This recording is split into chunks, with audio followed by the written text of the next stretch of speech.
agamamu itu yang harus kau tanggapi itu pernyataan saya yang saya ulang-ulang. Kristen lahir dari hasil pembunuhan. Kenapa enggak menanggapi itu? Ketika Yesus mengajarkan jangan kau membunuh, artinya apa? Boleh nggak Yesus dibunuh? Nggak boleh. Ayo, Matius 19 itu kan Yesus berkata, jangan kau membunuh. Nah, selesaikan tugasmu. Boleh nggak Yesus dibunuh? Berdasarkan perintah Yesus, jangan kau membunuh. Boleh nggak Yesus dibunuh? Nggak boleh. Berarti ketika Yesus dibunuh melanggar firman Tuhan. Dengan demikian agama Kristen berdiri dari hasil pelanggaran terhadap firman Tuhan. Begitu Cak Ayu. Ya paman, apa yang harus aku lakukan supaya aku memperoleh hidup yang kekal? Apa jawaban Yesus? Jangan kau membunuh. Dengan kata lain, jangan kau menjadi pengikut agama Karisteng. Paham sampai situ? Selesaikan itu dulu. Jangan Anda ngutik-ngutik terjemahan-terjemahan Al-Quran lagi. Itu ilmu hanya untuk orang berakal. Al-Quran itu bukan untuk ente. Jadi sekali lagi saya katakan, tolong tanggapi. Agama Kristen itu adalah agama yang berdiri dari hasil pembunuhan. Tanpa pembunuhan, Yesus ditangkap, ditonjok, ditampar, ditelanjangin, digantung, ditombak, dibunuh, baru lahir agama Kristen. Dari mana Kristen lahir? Ya dari pembunuhan, dari penganiayaan. Kepada siapa? Konon yang dianiaya dan dibunuh Tuhannya sendiri. Ini agama apa ini, bunuh Tuhannya sendiri? Hah? Agama tuyul. Seburuk-buruknya agama dalam pandangan Anda terhadap agama di luar Kristen, agama Anda jauh lebih buruk. Kenapa? Karena berdiri di atas pembunuhan terhadap Tuhannya sendiri. Kucuk. Silakan Anda tanggapi. Selamat siang. Terima kasih. Saya ingin katakan kepada semua Juma, perintah itu jangan engkau membunuh. Mereka yang membunuh adalah mereka yang tidak taat kepada perintah, dan itu perilaku iblis. Dan kami tidak tahu, kehadiran Yesus sudah dinubuatkan di dalam kitab-kitab sebelumnya, ya, bahwa dia akan lahir dari perawan, bahwa dia akan ditombak. Silakan baca Yesaya kitab Mazmur. Dan makanya Yesus mengatakan penggenapan. Saya menggenapi apa yang sudah tertulis. Itu soal pembunuhan, ya.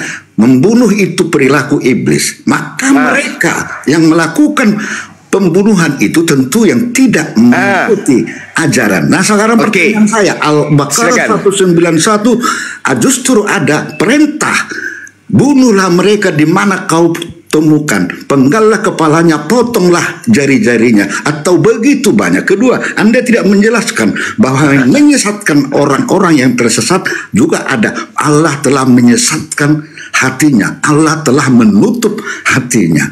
Bagaimana? Sementara di ajaran kami, marilah orang-orang yang tersesat. Udah, jangan diulang-ulang. Silakan Guru Nda.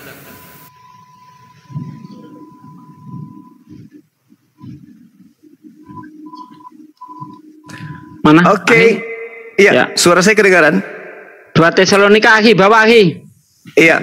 Jadi kalau berbicara mengenai kemudian penyesatan-penyesatan seperti itu bertaburan di dalam Bible. Yesaya 63 nomor 17. Ya Tuhan, mengapa engkau biarkan kami sesat? Banyak dalil-dalilnya di dalam kitab yang Anda gunakan kemudian. Belum lagi yang disebutkan guru saya tadi. Itu jelas itu. Jadi itu bukan menjadi poin kebenarannya, bukan di situ. Yang Anda harus selesaikan. Ketika saya mengatakan bahwa agama Kristen berdiri di atas pembunuhan Tuhannya sendiri. Apa jawaban saudara? Yang membunuh itu adalah orang yang sesat. Berarti lebih parah lagi. Kenapa? Agama Kristen ada akibat daripada pekerjaan orang-orang sesat. Maka orang Kristen harus berterima kasih kepada orang sesat, karena berkat mereka lah kemudian orang Kristen bisa punya agama, yaitu agama Kristen. Karena agama Kristen ini ada dikarenakan adanya pembunuhan. Tanpa pembunuhan orang-orang sesat, maka tidak ada agama Kristen. Oke, sekarang pertanyaan saya balik nanya kepada saudara. Orang yang membunuh Yesus itu pahlawan atau penjahat bagi Kristen? Saya ulang, kalau kami umat Islam memandangnya, mereka adalah penjahat. Makanya kami tidak imani pekerjaannya. Sekarang Kristen menjilat-jilat pembunuhan itu. Pertanyaan saya, apakah pembunuh Yesus itu pahlawan atau penjahat bagi orang Kristen? Silakan. Anda belum paham bahwa di kitab terdahulu sudah dulu ada nubuatan. Kita jujur ya, kita tentang kelahirannya, tentang apa yang dialami di dunia ini. Anda mengatakan tadi, Yesus berkuasa atas nyawa, mampu menghidupkan orang mati. Dan pada saat dia mau ditangkap, ada teman memotong lehernya pasukan Romawi. Yesus justru menyembuhkannya. Leher mana leher? Leher mana leher? Ya, yang benar aja. Di mana ada leher? Memotong kupingnya, kuping. Maaf, saya ralat. Kuping sama leher jangan disamain. Cuma kalau bicara awal mula pengajaran agama, tentu tidak setiap orang langsung bisa menerima. Cuma bisa bicara bagaimana penaklukan Mekah dan Madinah akibat penolakan dari masyarakat Quraisy. Dijawab dulu pertanyaannya Bang Yuma, Pak. Jangan bolak-balik ya. Ada setiap ajaran yang baru. Jawabannya apa?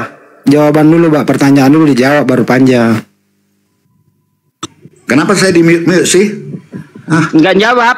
Enggak menjawab. Supaya bisa dibandingkan penaklukan Mekah. Iya, sekarang pertanyaannya kan jelas tuh.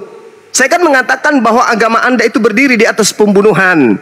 Roma 14 nomor 9. Sama dulu. Roma 14 nomor 9. Untuk itulah Yesus dibunuh supaya menjadi Tuhan bagi orang Kristen. Jadi tujuan pembunuhan itu untuk menjadi Tuhannya orang Kristen. Jangan Anda tidak berterima kasih kepada pembunuh Yesus. Pembunuh Yesus itu pahlawan. Betul enggak? Sekarang saya sudah jelaskan nubuatan tentang tidak ada nubuatan, tidak ada nubuatan. Tidak ada nubuatan pembunuhan terhadap Yesus, enggak ada. Nubuatan yang terjadi. Hei, saudara, tidak ada, itu hanya cocokologi saja. Kalau Anda mengatakan itu adalah nubuatan, kenapa Yesus mengatakan bahwa iblislah yang menjadi bapakmu disebabkan karena kau ingin membunuh aku? Berarti yang menubuatkan itu iblis. Maksud gitu. Anda mengatakan, Anda baca di kitab Taurat, kitab para nabi, dan kitab apa pula hubungannya Kristen dengan kitabnya orang Yahudi? Saudara, tidak ada hubungannya Kristen dengan kitabnya Yahudi. Itu hanya pandai-pandaian kalian aja untuk menipu. Anda lihat bagaimana orang yang ingin membunuh Yesus pada saat dia datang di Yohanes 8. Apa kata Yesus? Kenapa kau ingin membunuhku? Karena kamu tidak memperoleh firman di dalam dirimu. Mana nubuatnya di situ mana? Kalau nubuatan itu ada untuk Yesus, berarti orang yang ingin membunuh Yesus itu adalah pelaku firman. Karena mereka ingin menggenapi firman. Tapi apa kata Yesus? Iblislah yang menjadi bapakmu. Berarti Anda ingin mengatakan bahwa yang berfirman di Yesaya itu iblis, gitu. Maksud saya begini, Bang Juma harus konsisten. Kadang-kadang Anda yang harus konsisten dulu. Anda yang harus konsisten, bukan saya. Saya kan mengatakan agama Kristen itu berdiri di atas pembunuhan. Anda ngelak, Anda mengatakan itu sudah dinubuatkan. Di mana dinubuatkan? Kenapa Yesus menyangga kemudian? Kenapa Yesus menyangga nubuatan itu? Begitu saya terangkan masalah kitab Taurat, kitab Mas, Anda mengelak. Di sisi lain, Anda memakai kitab Taurat. Anda nggak usah lari ke situ. Imam kepala Kayafas tidak pernah membawa-bawa kemudian Yesaya, Yeremia, nggak ada pernah dibawa-bawa oleh imam kepala. Ayo, ketika Yesus mereka ingin bunuh, imam kepala kemudian bernubuat tahun itu juga dan berkata bahwa Yesus harus mati untuk bangsa Yahudi. Kenapa Yesus harus mati untuk bangsa Yahudi? Supaya Yesus bisa supaya Bani Israel bisa bebas dari perbudakan atau penekanan atau penguasaan dari Imperium Romawi. Itu jelas dalilnya. Yesus membantah. Ketika saudara mengatakan ada nubuatannya di dalam kitab Yesaya, Yesus sendiri yang membantah itu. Jadi jangan Anda ngarang-ngarang. Jadi kadang-kadang Bang Juma ini tidak konsisten. Ketika dia mengutip-ngutip kitab-kitab terdahulu, Taurat, Mazmur. Anda ditanya belum jawab, woi.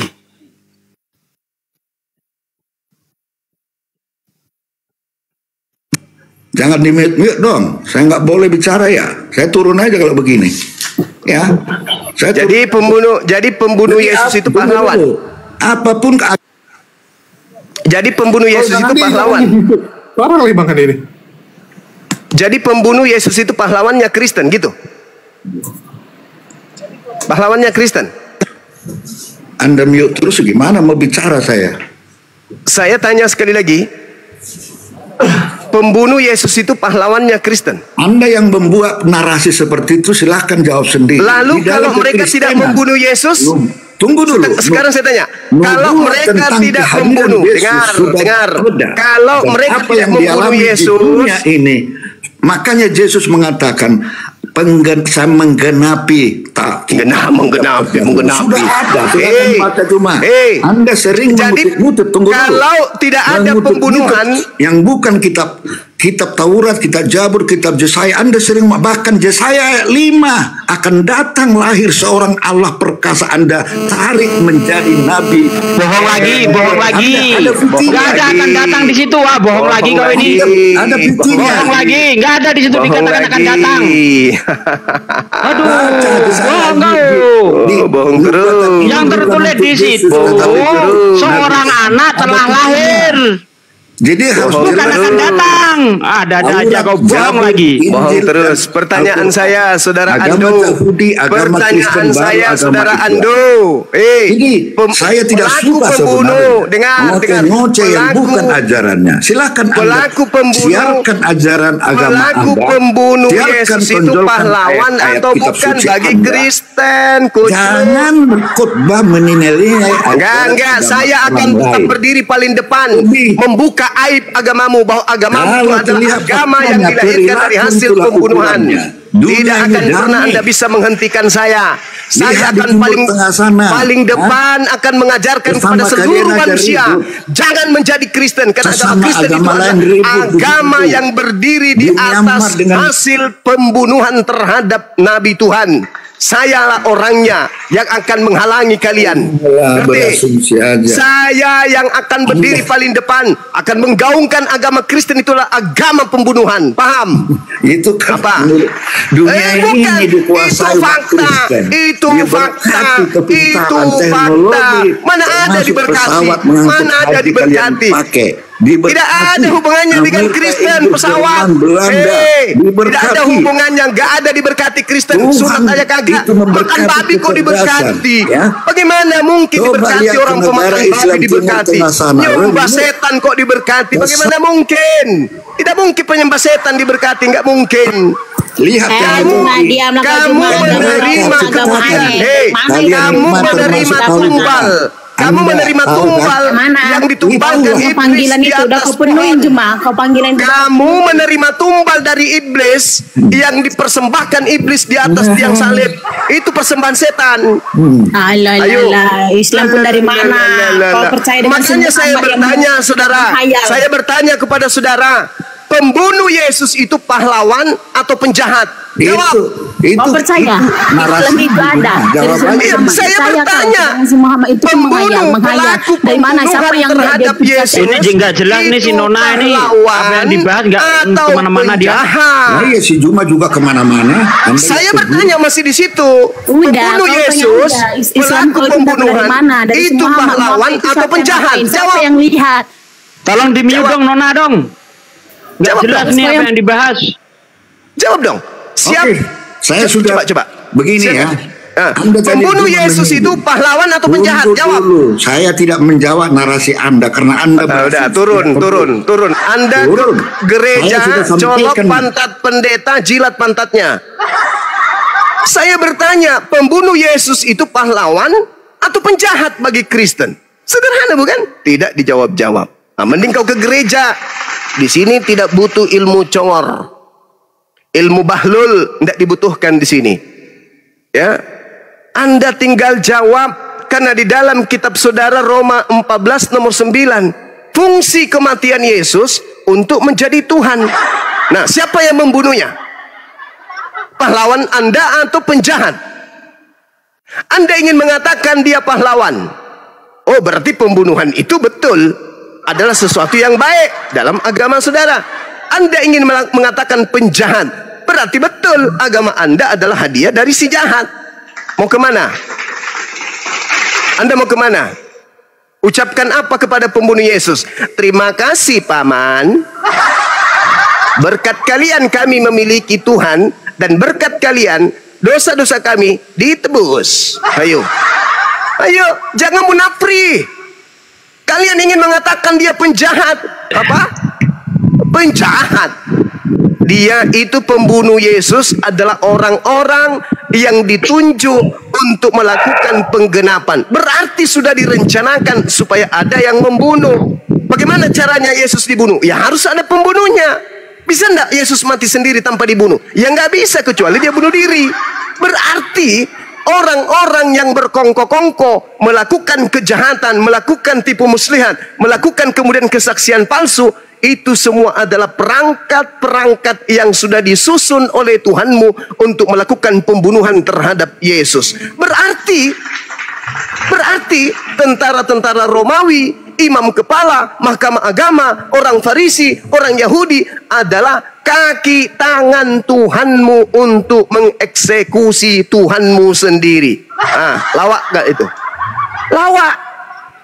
Jadi pembunuh Yesus itu adalah pahlawan dari agama Kristen. Berjasa, sangat berjasa para pembunuh Yesus bagi Kristen. Apalah arti sebuah Kristen tanpa pembunuh Yesus? Maka tolong mulai hari ini kalian cari kemudian nama-nama pembunuh Yesus, kalian nobatkan mereka sebagai pahlawan tanpa tanda jasa. Ayo, apa jadinya kalian kalau Yesus mereka tidak bunuh? Ayo, kalian mau apa kalau mereka tidak membunuh Yesus? Ayo, dosa-dosa kalian mau diapain kalau Yesus tidak dibunuh oleh pembunuhnya? Ayo. Kata Paulus, sia-sialah ajaranku kalau Yesus tidak mati dan tidak dibangkitkan. 1 Korintus 15 nomor 17. Jika Yesus Aduh, kena lagi deh tuh.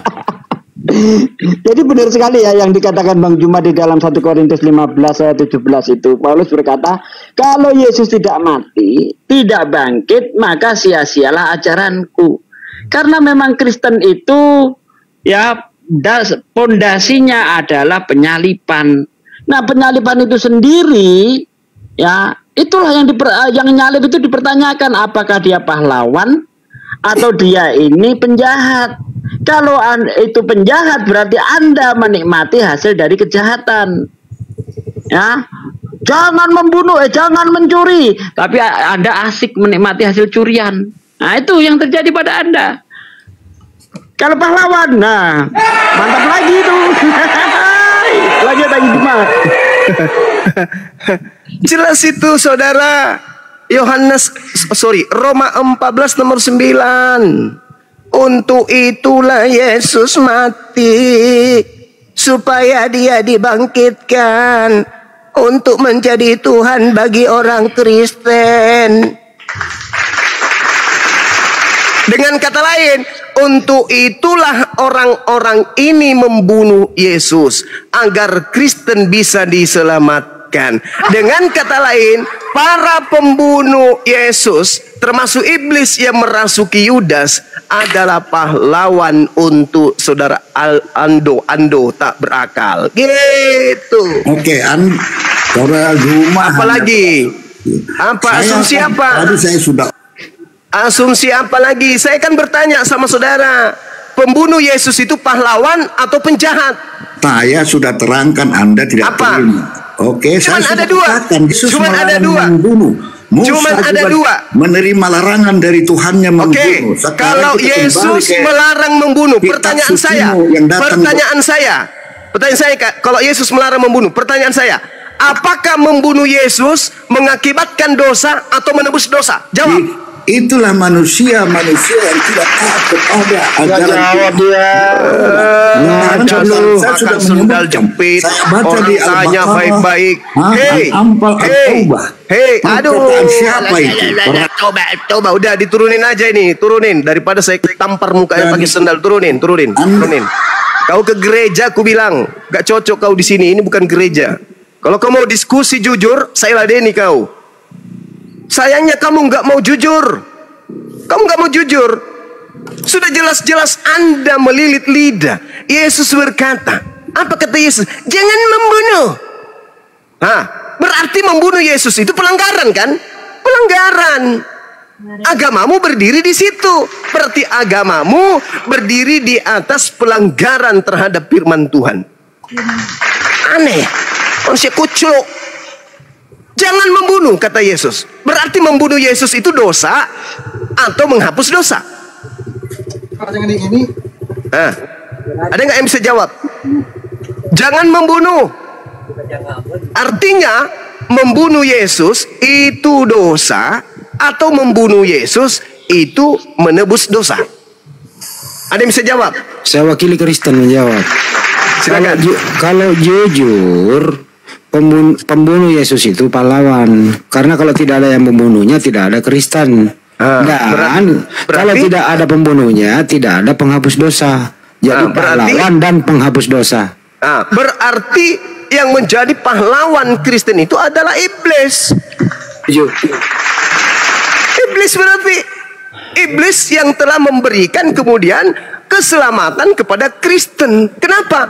Yesus berkata dalam Yohanes 6 nomor 70, aku yang memilih engkau yang 12, tapi satu di antaramu adalah iblis. Siapa? Yudas. Kenapa Yudas disebut kemudian sebagai iblis? Karena Yudas berkhianat. Apa hasil dari pengkhianatan? Yesus disalibkan. Apa hasil dari penyaliban?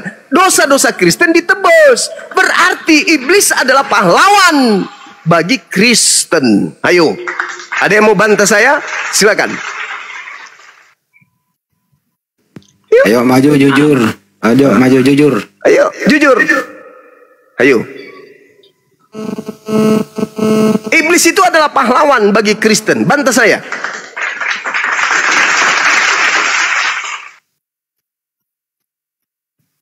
Bantah saya. Saya mau nanya Banyuma. Yang membunuh Belanda, yang menjajah Nusantara waktu itu, yang membunuh nenek moyang kita, yang membunuh pahlawan. Belanda itu pahlawan ya? Pahlawan. Iya. Karena membunuh penjahat, pahlawan. Untuk kemaslahatan orang banyak, itu pahlawan. Kalau sebaliknya, kalau membunuh orang yang tidak bersalah, pahlawan atau penjahat? Oh, penjahat. Pintar Banjuma. Oh iya, makanya saya Islam. Saya tidak jadi Kristen. Karena saya paham para pembunuh yang berkongko-kongko melakukan siasat, tipu muslihat, kesaksian palsu sehingga Yesus dibunuh, semua itu adalah setan. Apa ending dari pekerjaan setan? Yesus disalibkan. Hasilnya apa? Dosa-dosa Kristen ditebus. Berarti Kristen iblis menyelamatkan Kristen dari dosa-dosa mereka. Ayo, posisi iblis di sini sebagai apa bagi Kristen? Si jahat atau si baik? Buat Kristen si baik. Si baik. Makanya Yesus berkata dalam Yohanes 8 ketika dia hendak dibunuh. Apa kata Yesus? Iblislah yang menjadi bapakmu. Kalian yang mau membunuh aku, iblislah yang menjadi bapakmu, dan kamu mau melakukan keinginan-keinginan bapakmu. Ayo, berarti Kristen ini anak-anak siapa? Anak-anak Tuhan atau anak-anak setan?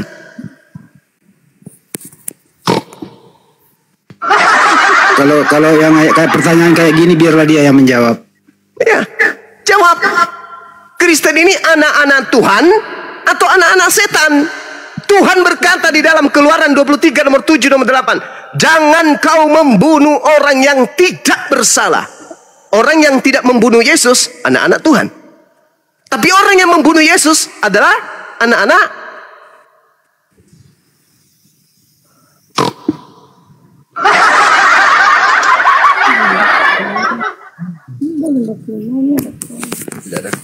Ada guys, coba. Jangan sama habis Ayolah, yang jujur lah, diskusi jujur lah. Itulah yang Al-Quran katakan, wa ikhwanuhum yamuddunahum fil ghayyi thumma la yuqsirun. Saudara-saudara iblis, yaitu orang-orang kafir dan orang fasik, membantu setan untuk durhaka kepada Tuhan, dan mereka berdua antara kafir dan setan kerjasama tidak henti-hentinya menyesatkan umat manusia. Al-Quran yang mengatakan itu. Yesus juga mengatakan itu. Iblislah yang menjadi bapakmu. Al-Quran juga mengatakan hal yang sama. Jadi kalau ada Kristen kayak tadi, Kristen agama kasih, hati-hati berbicara. Apa ajaran kasih ketika Yesus mengatakan jangan kau membunuh? Tapi Yesus dibunuh. Untuk apa Yesus dibunuh, kawan? Untuk menebus dosa-dosa kami. Loh, melanggar. Jangan membunuh, kata Yesus. Ada nggak di situ? Jangan membunuh kecuali aku bunuh aku, karena aku menebus dosa kalian dengan kalian membunuh aku. Ada nggak? Itulah makanya saya awali tadi. Jadi kalian itu seibarat pembunuh berdarah dingin. Di tangan kalian itu sudah bertonton darah manusia kalian bunuh. Habis itu kalian cuci tangan, bersih sebersih-bersihnya, lalu kemudian berjalan melenggak. Kita tidak boleh melakukan penganiayaan. Apabila pipi kita yang kanan ditampar, kasih yang kiri. Kita harus mengasihi musuh. Koplak, ingin ludahi muka kau. Banyuma dia tadi mau komparasi pembenaran pembunuhan Yesus di tiang salib dengan surat At-Taubah di ayat perang. Itu bisa dikomparasi bagaimana? Itu. Allahu Akbar. Tidak bisa, saudara. Yesus sendiri berkata, siapa yang tidak mau aku menjadi rajanya, bawalah ke hadapanku, bunuhlah di depanku. Itu kata Yesus itu. Siapa yang tidak membenci ibunya, bapaknya, anaknya, saudara, dia tidak bisa menjadi pengikutku. Itu kata Yesus. Jadi untuk menjadi pengikut Yesus, ya benci bapak, benci ibu, benci istri, benci anak, bahkan benci diri sendiri. Begitu, saudara. Nggak usah cari tema yang lain dong. Jangan cari tema yang akan mempermalukan dan akan membuat aibmu terbongkar. Jangan, kasihan kalian. Jangan karena Anda mengatakan saya bisa berargumen, yes, tapi kamu nggak bisa kemudian meluruskan benang bahasa yang ada di dalam Bible, nggak bisa. Jangan, mending tema yang lain. Apakah Maria ketika kemudian menyusui Yesus sempat berpikir, Tuhanku, minumlah cepat agar kau kelak jadi anak yang cerdas. Ada nggak Maria menyatakan seperti itu? Atau ada nggak Maria menyembah anaknya? Nah itu, jangan kasih, karena kau akan malu kalau bahas kasih. Karena agama Kristen itu berdiri di atas pembunuhan. Banyuma, kayaknya dia udah jujur. Coba ditanya lagi tadi. Juma, saya mau koreksi. Coba ditanya lagi. Pertanyaan saya jelas samamu. Hei, pertanyaan saya jelas. Ketika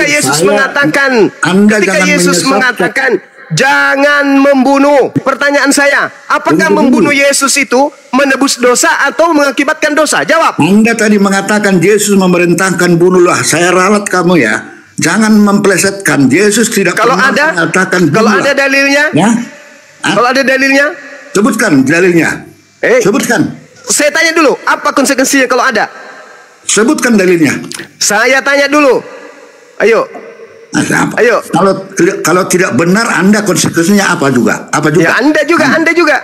Saya sudah baca kitab saya, tidak pernah Yesus mengatakan bunuhlah. Ya, Anda tadi mengatakan Yesus memerintahkan. Coba kalau tidak benar Anda jadi apa? Lukas 19. Mana? Ayo.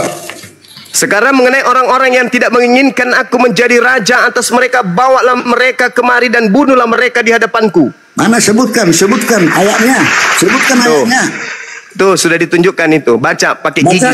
Bacakan kalau dulu. matamu rusak. Apanya? Di ayat apa itu? Di ayat mana itu? Apa? Lukas 19 nomor 2074.400,345 FM itu. Apa? Lukas 19:27 Pak. Nih baca. Baca. Ayo, saya baca. Iya. Baca. Pegal nih tanganku nih cepetan. 19 ya. Oke, 19. Baca. Lukas 19 2.777.000. Kasih gitu ngomongnya. Iya baca makanya. Oh Kristen kok nggak paham Bible, pakai nanya. Yang enggak, Lukas 19. Ayo, saya baca. Iya baca. Ayat berapa? Ayat 27. Baca. Ayat berapa 27? Ayat berapa 27? Ayat berapa 27? Enggak. Baca. Malu-malu lagi. Baca. Maka datanglah kepada Yesus beberapa orang Saduki, ya. Saduking.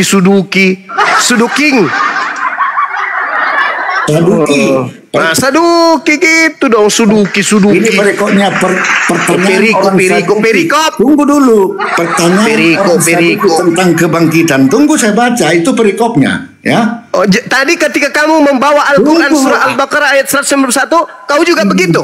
Hah? Kau juga pelajari asbabul wurudnya, asbabul nusulnya kau pelajari juga. Kau baca ayat sebelum dan sesudahnya juga gitu? Tidak kan?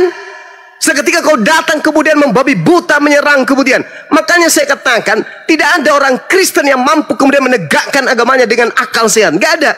Lukas 19 nomor 27. Akan tetapi semua seteruku ini yang tidak suka aku menjadi rajanya, bawalah mereka kemari dan bunuhlah mereka di depan mataku. Itu ucapan siapa itu? Ucapan siapa? Itu ucapan Yesus. Ada saja. Itu ucapan kitabmu itu. Yesus katanya. Yang ngarangnya Lukas. Asisten Paulus yang ngarang itu. Marah itu Lukas. Lukas kau salah.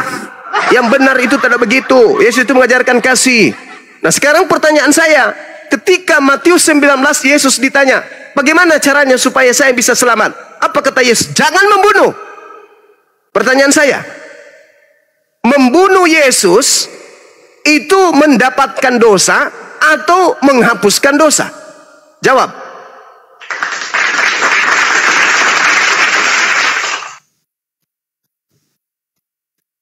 Meong. Meong. Meong.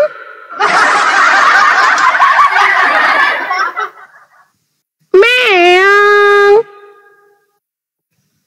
Meong.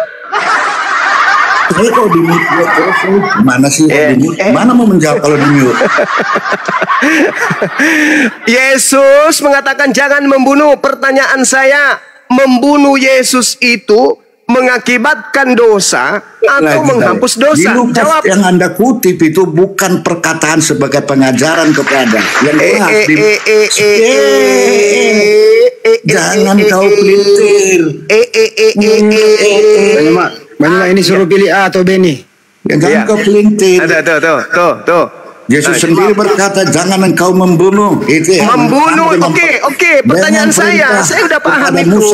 Sekarang pertanyaan saya, membunuh Yesus itu mengakibatkan dosa atau menghapus dosa? Jawab. Anda harus pisahkan, ya. Tidak menerima ajaran sama dengan begitu agama Islam. Apakah orang Quraisy? Yesus ditanya. Yesusnya ditanya, oncom. Yesus ditanya. Yesus, ya paman, apa yang harus aku lakukan supaya aku bisa selamat? Kata Yesus, jangan membunuh. Kata Yesus, jangan membunuh. Pertanyaan saya, membunuh Yesus mengakibatkan dosa atau menghapus dosa? Jawab. Ya aduh, sekarang gini aja saya sudah terangkan.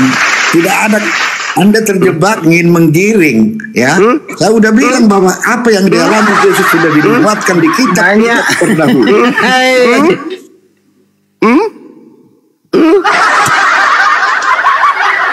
Membunuh Yesus itu, membunuh Yesus itu begini aja cuma menebus dosa apakah atau Tuhan Musa menyebab dosa? Dulu Abraham, kita bicara ketuhanan aja berdasarkan kitab-kitab.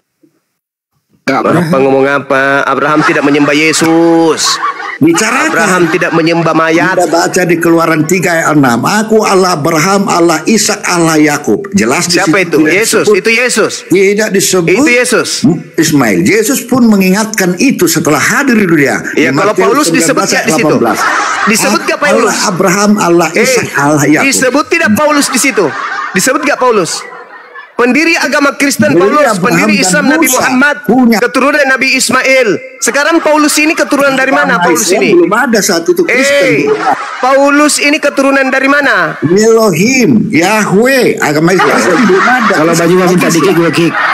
Ya udah dikik. Kamu ke gereja saja, kumpulkan kemudian kentut pendeta, isap kentutnya dalam-dalam. Mudah-mudahan otakmu yang kena kanker itu sembuh pelan-pelan.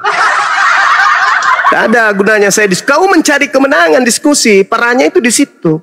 Kau ingin menang, tapi senjatamu senjata rapuh.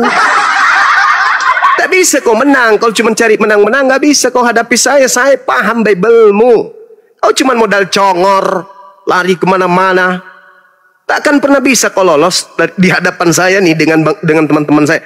Tidak akan pernah bisa kau lolos. Karena kenapa? Musuh terberatmu itu Biblemu sendiri. Tak bisa kau menang. Kalau kau cari menang, mending kau belajar. Bang Suma, saya pingin belajar. Ya, Cak Ayu, begini Bang Suma. Di dalam Al-Quran, surah At-Taubah, ayat sekian, perintah membunuh. Itu gimana itu Bang? Nah, kita jelasin. Ini muncul-muncul agama membunuh. Di Kristen itu aku baca terjemahannya sehingga saya... Bahlul. Kau ngerti Bibel aja kan kalau sok-sokan mau bahas Quran.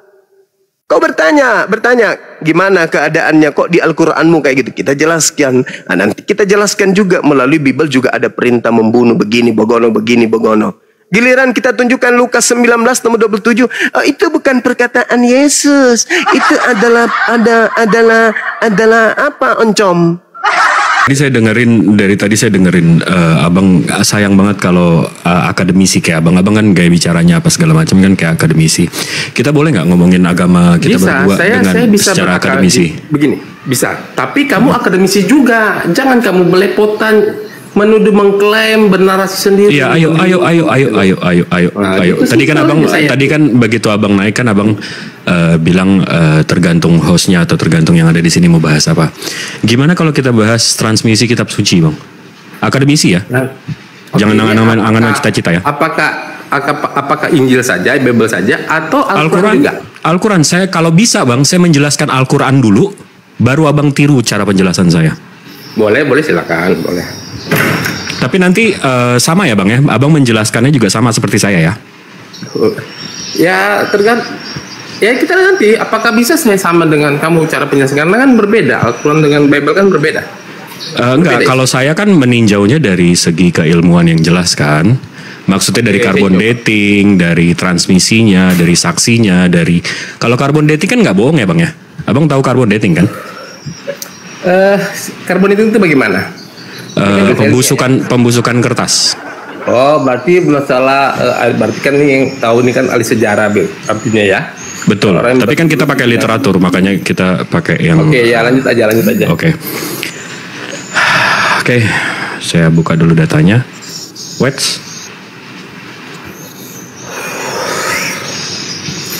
Saya buka dulu datanya.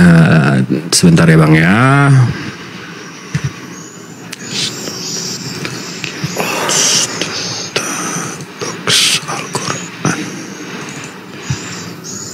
Oke. Jadi di sini Bang. Di sini abangku. Ini Al-Quran, ini catatan saya sendiri tapi nanti kita bisa verifikasi. Saya bikin timeline di sini Bang. Di sini tahun 571 Rasulullah lahir. Nggak ada akhlak banget ya. Orang ngomong Rasulullah lahir 571. Ayat pertama turun 610. Habis itu beliau meninggal di tahun 5632. Berarti kertas-kertas atau manuskrip-manuskrip yang ada di antara beliau menerima ayat pertama sampai beliau meninggal itu mesti ada. Untuk kita tahu bahwa manuskrip-manuskrip ini benar. Ya nggak? Di sini contoh ada DAM 0127. Kalau saya buka dari islamicawareness.org, Di sini ada Quranic manuskrip. Di sini ada radiokarbon, carbon dating. Radiokarbon dating ini dia keilmuan secara laboratorium untuk menentukan busuknya sebuah kertas. Jadi umur kertas. Jadi akurasinya ada range-nya, nanti ada akurasinya. Ini contoh kita 0127 DAM 0127. Ini ada kodeks tertuanya. Di sini ditulis it has 95% probability belongs to the between 578669. Mana Al-Qur'annya ini? Di sini ditulis datednya mid first century of Hijrah. Ini ada dari Al-Baqarah ayat 246 dan seterusnya. Nah, begitu di carbon dating ini dari tadi ya tulisannya 578 ke 669. Kalau range-nya kita ambil tengahnya berarti itu di 623. Rasulullah meninggal di 632. Berarti ini ditulis 10 tahun sebelum beliau meninggal. Dan ini terus carbon datingnya ada beberapa manuskrip yang jelas. Nah, begitu kita lihat timeline-nya lagi, di tahun 632 di bulan Desember Rasulullah meninggal dan sahabat-sahabatnya Abu Bakar, Umar dan Utsman ini mengumpulkan. Ini bukan beda zaman ya Bang ya. Utsman ini menantu langsung sahabat Rasulullah langsung dan penghafal juga. Utsman, Umar dan Abu Bakar menyatukan menjadi kitab.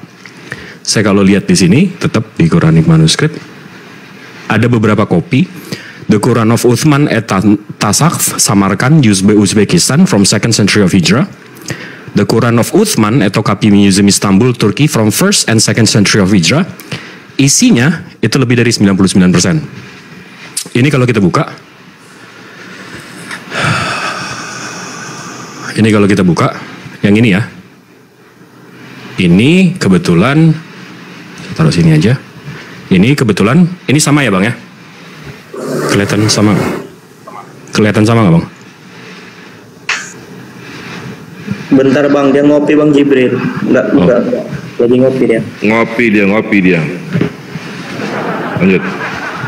Ya lanjut deh, saya dengarkan aja. Iya, ini Abang dari penglihatan Abang sama nggak?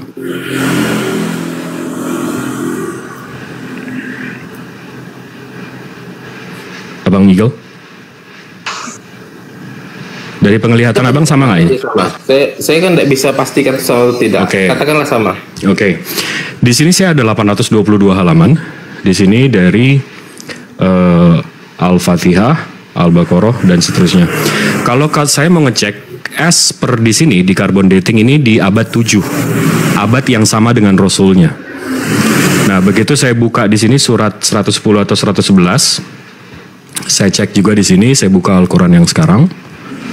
Saya buka surat 110. Habis ini kita lihat di sini 110 ya. Ini kejauhan saya taruh di sini aja. Ya. 110 ini.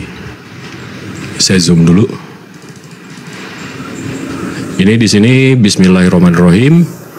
I da ja a nas ru lo hi wal fath.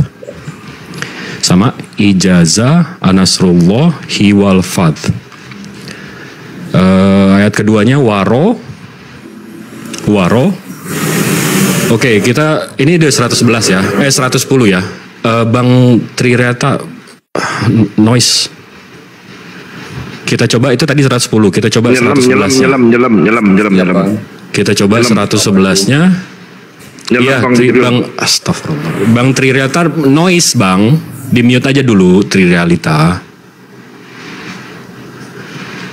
Di 111-nya ini sama ya, saya buka 111 juga. Ini bismillahirrahmanirrahim. Ta bat yada dan seterusnya. Ini 110, 111, Abang mau ke 113 juga bisa dan seterusnya. Jadi saya bisa memverifikasi ini yang sudah di carbon dating 1 abad dengan Rasulnya. Ini Al-Quran yang online yang turun aja deh. Ini seabad dengan Rasulnya di abad 7. Ini Al-Quran yang sekarang saya cek. Nah, itu contoh transmisi kitab suci Al-Quran.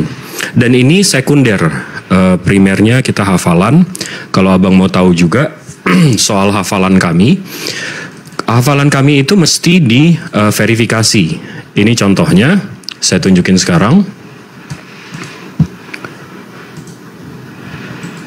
Ya.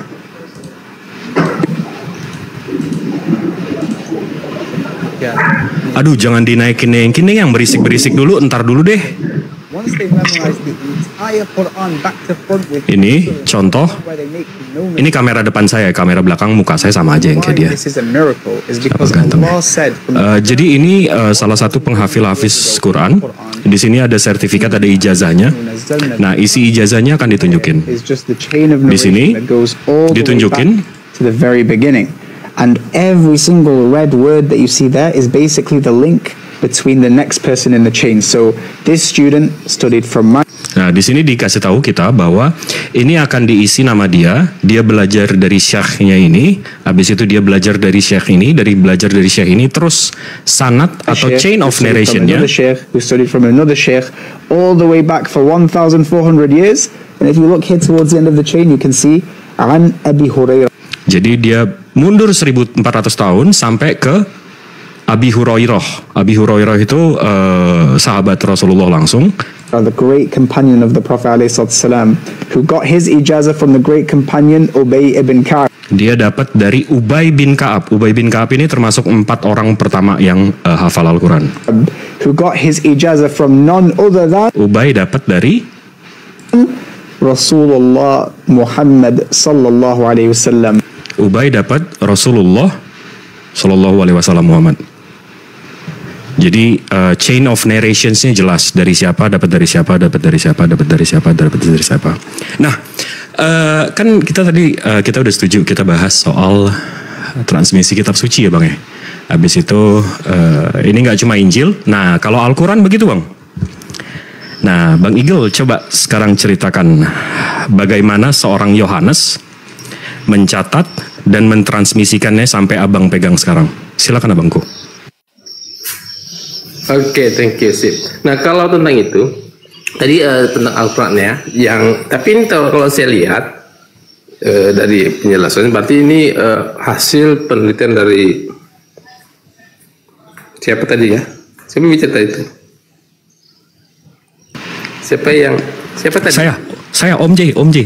Bang J. Bang J. Tadi Bang Jibril ya tadi yang meneraskan. Tapi itu dari penelitian Bang Jibril sendiri ya?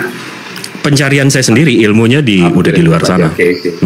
Nah, kalau saya tidak punya data seperti itu, karena saya tidak pernah melakukan riset seperti itu. Jadi saya kalau masalah transmisi yang seperti disampaikan Bang J tentang Alkitab, tentang Bible, saya tidak punya datanya. Karena saya tidak pernah melakukan riset seperti itu. Begitu Bang J. Tapi kalau sedikit yang bisa saya tanggapi bahwa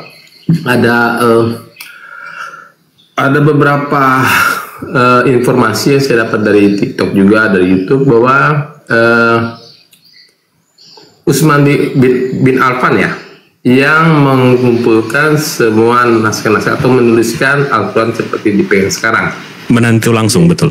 Ya, yang sumbernya dari banyak, dari sahabat langsung, betul. Ada yang dari penghafalan, ada yang dari tertulis di kulit kayu kurma, ada dari kulit. Itu yang tadi saya tunjukin abangku. Kulit onta dan di dinding. Nah, kemudian saya juga mendengar infonya bahwa Al-Quran kemudian disatukan di Mesir karena dari berbagai negara itu ternyata Al-Qurannya berbeda-beda. Tunggu, disatukan di Mesir abangku? Gimana? Disatukan di Mesir? Utsman itu di Madinah dan Mekah, bukan Utsman. Ini kan Utsman kan penulisnya pertama kan. Tapi kemudian bukan, yang penulis pertamanya Zaid bin Sabit. Ya, kan yang mengumpulkan menjadikan bukan Utsman bin Affan itu kan mengumpulkan menjadi kitab Al-Quran seperti sekarang. Nah kemudian saya mulai informasi beberapa tahun kemudian ketika. Enggak, ini abang agak aneh ini bang. Abang tajam terhadap penjelasan saya, sementara abang nggak tahu sama sekali soal Bible abang. Kok abang tajam ke sini tapi tumpul ke kitab abang sendiri, gimana nih bang? Loh kan saya katakan saya mendengar di TikTok juga.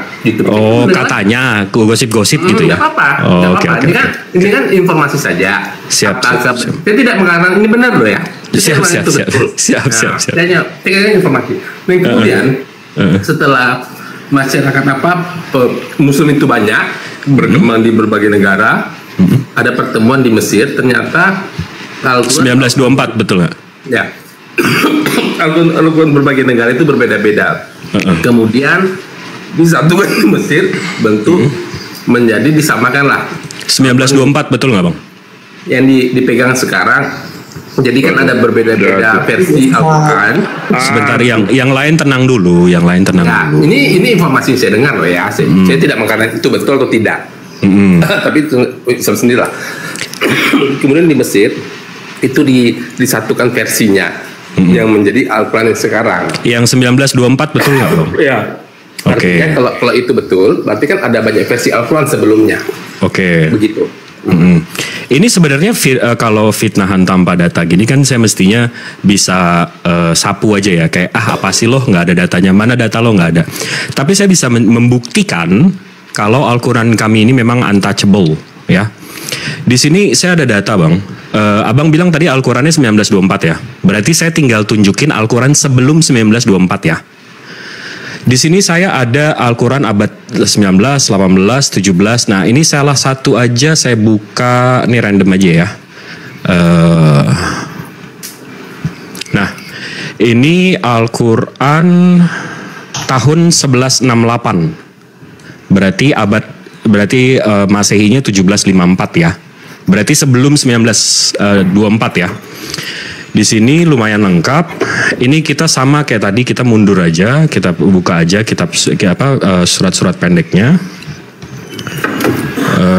Ini abad 17 ya Bang ya, abad 17-18. Ini saya buka 2 halaman terakhir aja, atau 3 deh, 3. Buka ntar ya.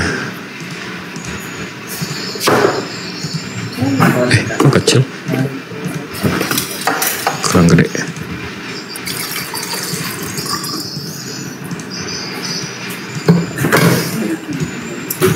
Nah, ini. Ini Al-Quran yang abad 18, Bang, sebelum 1924 ya. Seperti fitnahan Abang tadi. Di sini kita bisa baca. Mana? Bentar. Ini surat apa nih?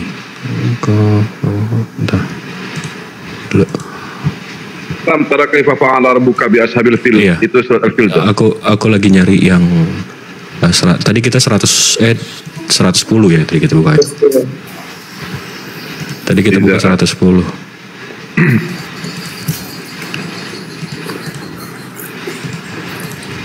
Kita Muslim, kita bacanya gila-gilaan man. Idza ja'ana bukan. Bukan. Bukan.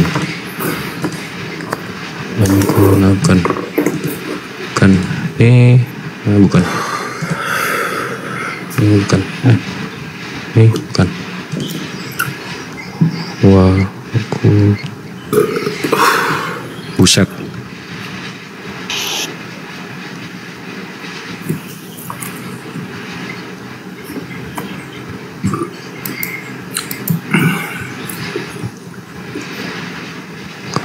Bukan.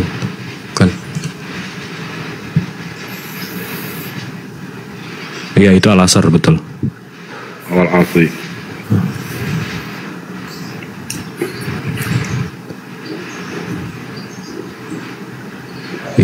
Itu dia Pak. Hah? Itu dia tadi. Ini azza kan? Bukan, ini Jalzul Zilah. Itu Jalzul Zilah itu sama gitu. Wala ditarikkan. Oke, abad yang lain deh. Buset, susah banget bacanya. Karena ini belum ada mesin print, jadi gila-gilaan kalau mau nyarinya.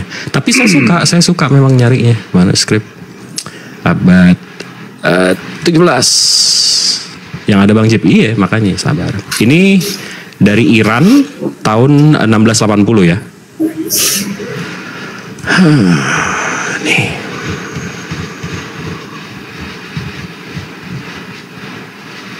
Ya, internet gue. Bentar.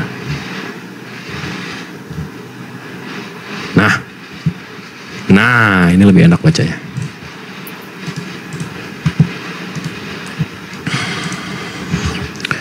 Kul a'udzu birabbil falaq.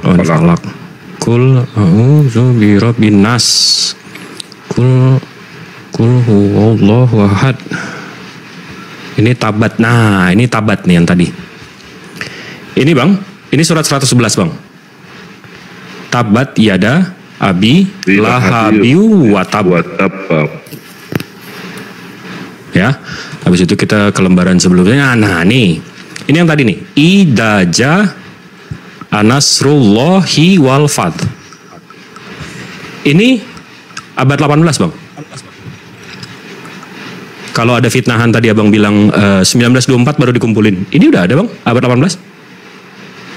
Sama seperti yang Utsman tadi. Mana Utsman tadi? Sama seperti Utsman tadi, sama seperti Al-Quran yang sekarang saya buka. Di mana tuh Bang fitnahan Abang?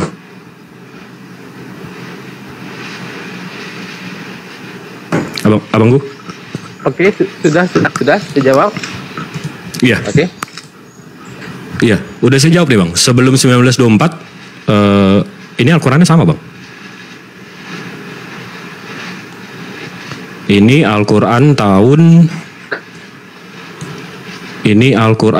1680. Kalau Abang mau tahu lokasinya, ini ada di New York, di Columbia University. Ada di Rare Book Manuscript and Library. Ya? Tetap. Putus-putus Abangku.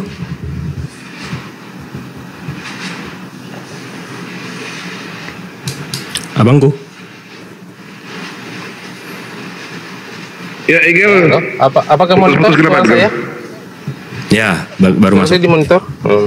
Ya, baru masuk. Gimana? Ya, jadi informasi yang saya dapat, tapi yang saya dapatkan dari TikTok juga gitu kan, dari media sosial. Iya, barusan saya udah bantah Bang. Bukan di, bukan ini, bukan dia dibuat lagi di Mesir, tapi dijadikan satu versi karena dari berbagai negara. Itu berbagai versi Al-Quran gitu. Tadi saya barusan tunjukin Al-Quran yang dari Iran tahun 1680, Abangku. Sama seperti Al-Quran yang saya tunjukkan dengan Utsman dan saya cocokkan dengan Al-Quran yang saya pegang sekarang. Saya baru bantah fitnahan itu Bang. Abang paham nggak? Oh iya. Iya, bisa. Mantap. Menggunakan satu bahan dari Iran gitu kan? Iya. Gimana dari negara lain? Oh, Abang mau Abang semua. Misalnya, saya buka. Saya tidak minta itu. Oke. Bisa juga. Saya bisa buka juga yang lain. Kalau Abang mau. Di Iran kan seperti itu. Ya, terserah. Ini kan hanya karena apakah itu dibantah atau tidak, karena itu kan sebuah fakta. Kalau memang pernah terjadi hal itu di Mesir, pernah terjadi ada penyatuan versi yang sama karena ada berbagai versi, berarti itu sebuah fakta gitu yang tidak perlu dibantah dengan pembuktian karena kalau itu pernah terjadi. Nah, apakah itu pernah terjadi atau tidak, itu saja. Yang 1924 itu sebenarnya itu cuma perpindahan tempat print Bang. Itu toh, tapi kalau isinya, ayatnya, surahnya nggak berubah. Oke, mantap. Terus gimana, Abang? Tadi kan Abang bilang dua arah. Malah saya bilang, oh enggak, Al-Quran aja dulu, abis itu baru bahas Bible. Nih, kayaknya Al-Quran udah kelar nih. Bible gimana Bang? Iya. Bagaimana? Gimana transmisinya? Transmisi ini bagaimana? Coba kita istilahkan transmisi. Rupanya tadi tentang sejarah yang dimaksud rupanya ya. Transmisi Al-Quran rupanya tentang sejarah pencatatan atau penulisan kitab suci ya antara Al-Quran dengan Injil rupanya. Enggak, transmisi Bang, seperti yang saya jelaskan tadi. Rasulullah kan lahir 570. Habis itu beliau menerima Al-Quran ayat pertama 610. Meninggal di 632. Berarti manuskrip Al-Quran yang ditulis di zamannya itu ada dan lengkap. Habis itu saya cocokkan Al-Quran yang waktu di zaman Rasulullah dengan Al-Quran yang saya pegang sekarang. Nah, abang kan nih Kristen-Kristen ini kan selalu mengklaim, kitab kami ditulis saksi langsung, sadis ya kan, Yohanes, Lukas, Matius. Nah, catatan Yohanes, Lukas, Matiusnya itu di mana Bang? Kalau boleh tahu. Catatan-catatnya itu, catatan itu. Iya, di mana itu Bang? Jadi kita berbicara tentang sejarah masing-masing kitab suci artinya nih ya. Iya, transmisinya, betul, transmisinya bagaimana? Jadi tinggal saya ya. Jadi saya bisa cocokkan dengan Bible yang sekarang gitu. Yang sekarang. Ya, kalau bicara tentang kitab suci Bible atau Injil yang kami sebut Alkitab. Nah, itu kan dikanonisasi atau dikumpulkan oleh Jemaat Katolik. Jemaat Katolik yang membukukannya menjadi Alkitab yang kami pegang sekarang atau disebut Bible. Tentu saja Gereja Katolik lah yang mempunyai manuskripnya itu, keaslian dari tulisan-tulisan itu, naskah-naskah aslinya ya tentu saja dari Jemaat Katolik yang memegangnya. Itu. Katolik berarti di Vatikan ya Bang ya? Ya mungkin ada di Vatikan. Apakah semua ada di Vatikan? Saya kurang tahu karena saya belum pernah ke Vatikan juga untuk melihat naskah-naskah aslinya itu. Atau kita bisa ke Google kali di mana saja. Tapi saya kan tidak pernah melakukan riset seperti yang kamu lakukan Bang Jibril lakukan. Oke. Nah, jadi kalau saya buka Bang, Vatikan ya. Kalau di sini ada dg.vatlib.it. DG ini artinya digital, Vat ini artinya Vatikan, library ini artinya perpustakaan, .it. IT ini website Itali. Di sini ada Vatikan Library Bang. Di sini ada puluhan ribu naskah.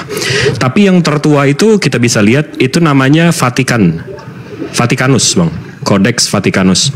Nah, tapi ini datednya Bang, carbon datingnya itu abad keempat Bang. 400 tahun setelah kejadian. Itu gimana Bang cara mengimani kitab yang ditulis 400 tahun setelah kejadian Bang? Kitab yang diyakini itu coba dicek apakah itu naskah-naskah yang ditulis 400 tahun kemudian atau yang ditemukan. Seperti itu. Ditemukannya di abad ke-16 Bang.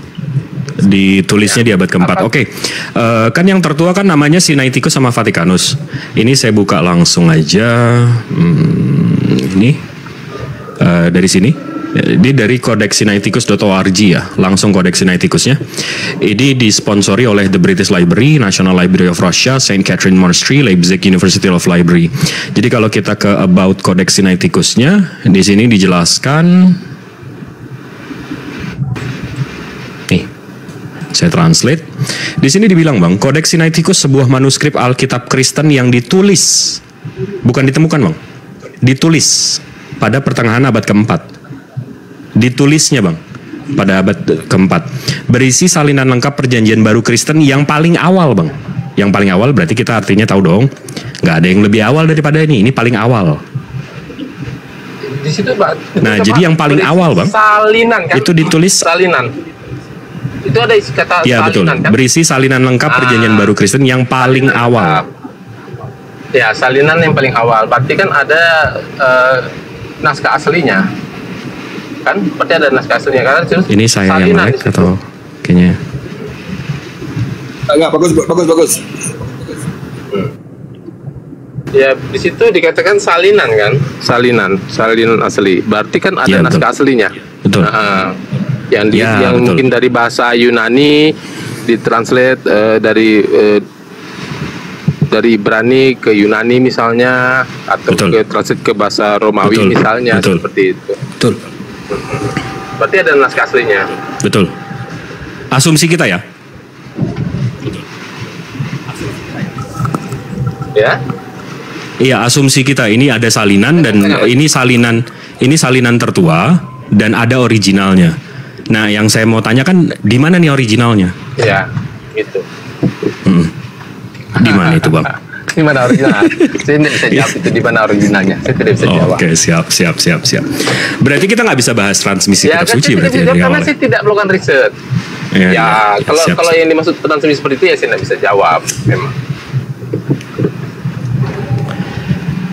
Siap. 8 kali yang saya ya. Ya udah berarti selesai di situ daripada.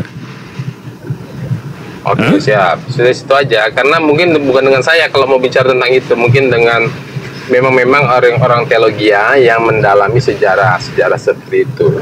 Mantap. Dari teman-teman yang lain. Mantap. Berarti selama ini abang mengimani aja ya, memang saksi matanya yang menulis gitu ya. Oh iya, saya mengimani itulah, mengimani. Dasar kitab suci aja imani saja. Mantap abangku. Silakan yang lain, Kang Chan, Kang Dato, atau yang lain. Kalau cuma saya susah imani saja, saya gimana mau berdiskusi. Sementara imani saja, secara primer nggak ada yang bisa tunjukkan. Bahkan kita buktikan kok di dalam contoh Markus 9:44 dan Markus 9:46. Di situ tidak ada original teksnya. Nah, kenapa tiba-tiba ada? Kan tadi dia bilang kan Bang Egi, tadi dia bilang jangan sama Bang Jibril. Ini Bang, ini contohnya paling sederhana Bang. Bang Jibril Bang, kalau maksud itu Bang. Nih saya buktikan Bang, saya beli buku nih. Saya punya buku. Bentar dulu saya ambil bukunya. Oke, lanjut. Ini buku saya Bang. Ini buku saya. Betul Bang Sar.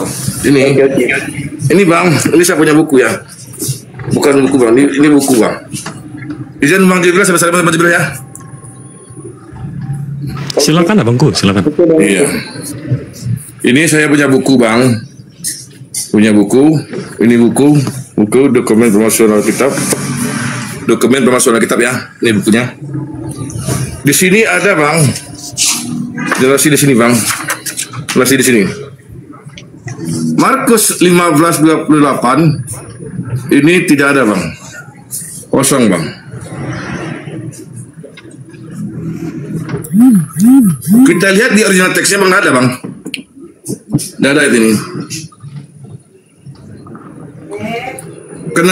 Kenapa di LAI ada? Nih. Markus 19:0. Injil Lukas 17:36. Kosong.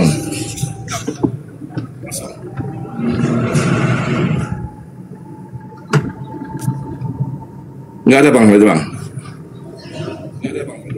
Terus saya buka lagi. Injil 23 Lukas 23:17. Ini kosong Bang. Penyatat kan. Saya buka lagi. Kisah Para Rasul 28:29. Kosong Bang.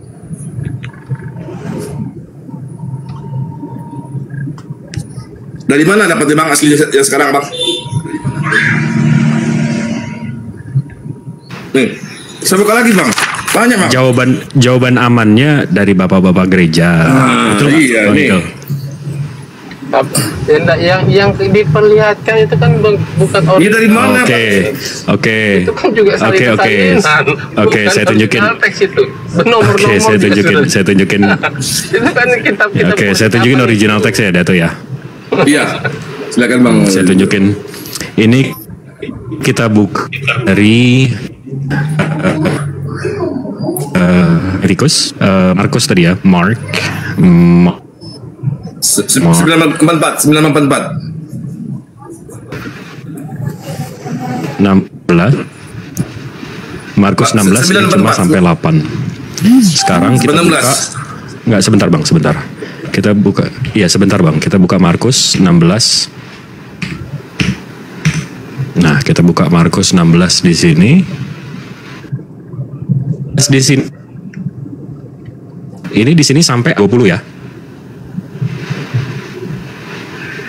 Ya. Nah, tapi begitu kita buka original teksnya, Di sini Markusnya cuma sampai 8. Habis itu langsung ke, ini Markusnya cuma sampai 8 nih. Begitu kita klik, cuma sampai sini. Ini kosong nih. Nah, kenapa? Berarti ini dapat dari mana nih? Nih. Ya itu yang bukan juga bukan original text. Original text, Bang. Yang ini kan original text. Itu kan salinan juga. Salinan.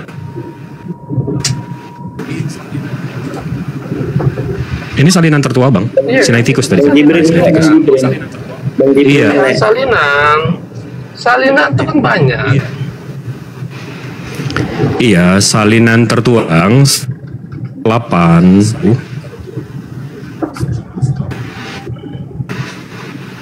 Iya. Tertuanya cuma sampai 8. Salinan saja, bukan original. Ya kan ada original teksnya juga. Nah, makanya kita mau lihat yang original itu yang mana ya. Abang bilang apa nggak ada. Itu susahnya kan kita. Ya susah memang karena saya bukan mempelajari di situ. Saya bukan ahli sejarah dan saya tidak melakukan riset seperti itu. Siap. Saya bukan ahli sejarah Kristen. Dan saya tidak pernah melakukan riset. Siap. Ya udah kita ngomongin ini aja, ketuhanan aja deh, ketuhanan. Ya enggak apa-apa deh. Karena ketika kita melakukan riset itu kan sebenarnya ketakutan hanya untuk membuktikan bahwa agama saya ini betul. Kan ketakutan sebenarnya. Kok bukan ketakutan dong? Ketakutan kita tidak. Bukan. Teologi, Bang. Iya, teologi itu mesti sesuai dengan sejarah, Bang. Kalau enggak teologi doang enggak sesuai dengan sejarah, namanya angan-angan nama cita-cita. Betul. Sejarah. Betul. Kita tidak perlu membuka Alkitab sebenarnya. Kita bisa dari sejarah juga bisa tentang Yesus, dari catatan sejarah bisa. Betul. Bisa sih. Kayak kota Mekah. Mekah. Apakah ada sejarahnya? Kota itu berdiri? Nggak ada. Tidak pernah ada sejarah. Abang yang nggak tahu atau nggak ada? Tidak pernah dibuktikan ada sejarah Mekah. Tidak ada puing-puingnya, tidak pernah ditemukan puing-puing. Puing-puing kalau udah hancur dong, kan Mekah kotanya masih ada. Abang gimana? Ya sudah, memang tidak ada fosil-fosil barang pernah ada. Kan kotanya masih ada. Gimana ada puing-puingnya kalau kotanya masih ada? Baru.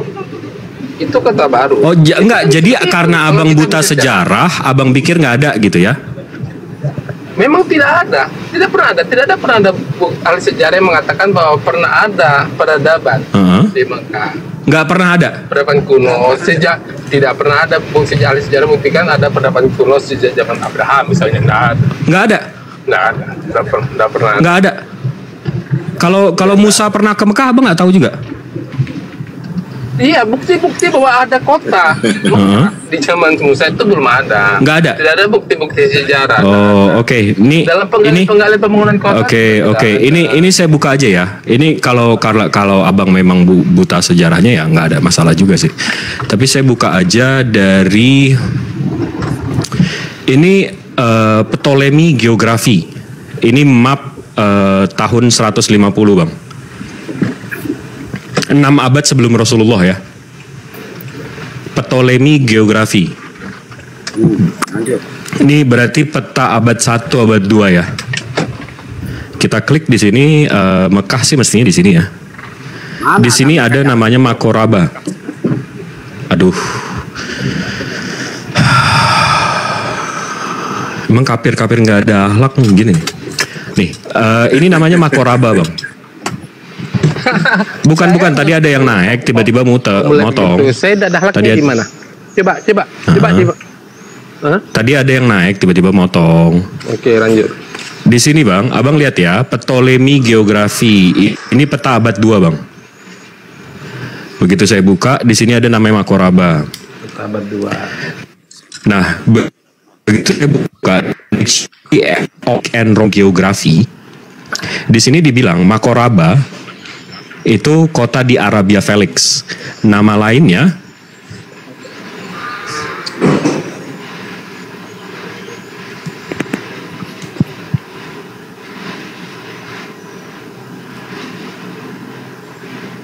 ya.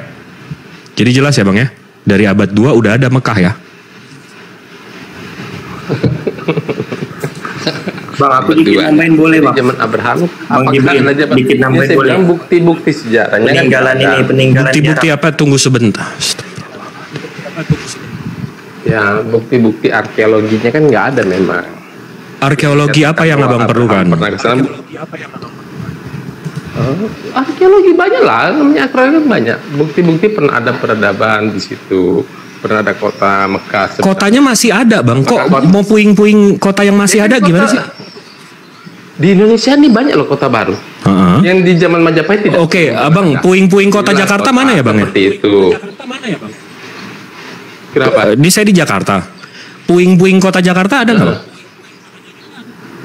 Oh, saya tidak mengatakan bahwa kota Jakarta itu ada di zaman Nabi Musa. Bukan, di mana bukti kalau Jakarta ini ada 50 tahun yang lalu?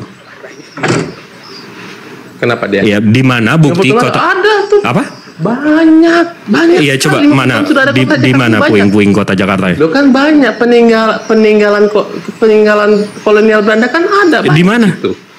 Bangunan cagar budaya itu kan banyak. Di mana? Peninggalan. Oh, banyak. Iya, banyak doang di mana Abang? Gedung tua tuh banyak sekali gedung-gedung yang jadi cagar wisata. Enggak, tapi kalau abang nggak mau mengakui ada Mekah sebelum ini, Abang tahu Exodus 51 nggak Bang? Iya, itu. Kalau ini kan kita kan bicara tentang sejarahnya, sejarah Mekah saya bilang tadi kan. Apakah ada Mekah? Ada. Apakah ada? Kan kita ya ini makanya Abang tahu Exodus nggak? Abang tahu Keluaran? Awalnya kan, saya kan kasih contohnya tadi kan kita berbicara tentang original text dari kita. Abang nggak punya, kitab Abang tuh nggak ada abad 1, abad 2, abad 3 nggak ada. Dari mana kamu? Ya mana? Abang saya tanya, Abang nggak tahu. Iya berarti nggak ada dong. Oh belum tentu tidak ada. Oh berarti angan-angan sama cita-cita berarti kan? Ukuran.